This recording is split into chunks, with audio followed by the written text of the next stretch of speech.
On December 9, 2008, Amber Cummings killed her husband.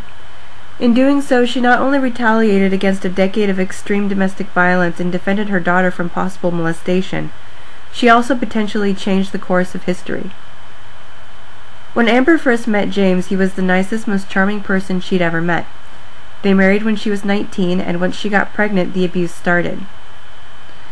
Amber was isolated from her family in California. James had packed up the family several times and moved them around the country. Eventually, they settled in an expensive house in Maine. With money James had inherited from a trust fund worth over $10 million, he began renovating the house in which, after the murder, workmen contracted with him would come forward who had witnessed some of the abuse and Amber's general change in demeanor when her husband was present.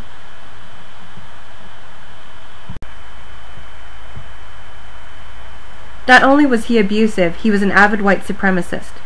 With the money he had inherited, James began buying all kinds of Nazi paraphernalia, even historical items owned by Hitler. He had bragged to neighbors about a silverware set and placemats owned by Hitler he had bought at auction. He indoctrinated their daughter as well to see the world through a lens of extreme racism and duty to the white race, and he was grooming Amber to re-educate women and children once he declared war on the United States. But his most disturbing collection was the vast amounts of child pornography found on his computer, some 700 images, which he had at times encouraged Amber to watch with him.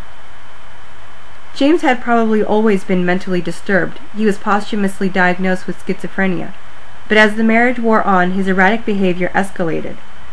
He talked about building a torture chamber and how they would hide bodies. He had often said to Amber he needed to kill somebody. Some nights she waited up for him to come back from one of his long walks around the neighborhood, wondering if that would be the night he did it. Finally, when Obama won the presidency, it seems James was set to act out on that need. He was infuriated and began collecting the materials he would need for a dirty bomb. From the report issued by Washington Regional Threat and Analysis Center that hit the internet courtesy of WikiLeaks.org, we read, on December 9, 2008, 4 one-gallon containers of 35% hydrogen peroxide, lithium metal, thermite, aluminum powder, beryllium, boron, black iron oxide, and magnesium ribbon were discovered at the Cummings residence. FBI comments, literature on constructing dirty bombs, information referring to cesium-137, strontium-90, and cobalt-60, and possible evidence linking James Cummings to white supremacist groups were also discovered.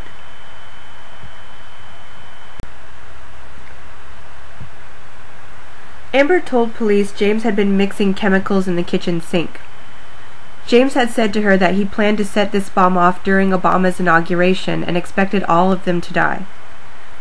But on December 9, 2008, after having sent her daughter off to school for the day, Amber took a Colt .45 and shot James Cummings twice in the head while he lay sleeping in their home.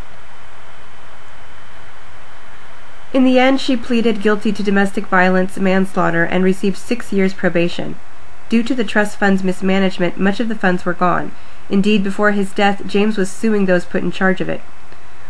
What was left from the trust fund went to a college fund for her daughter. She got a tremendous amount of support from the community and now works at a small shop and has reunited with her family from California. To this day, Amber insists that people not hate James. He was just mentally ill.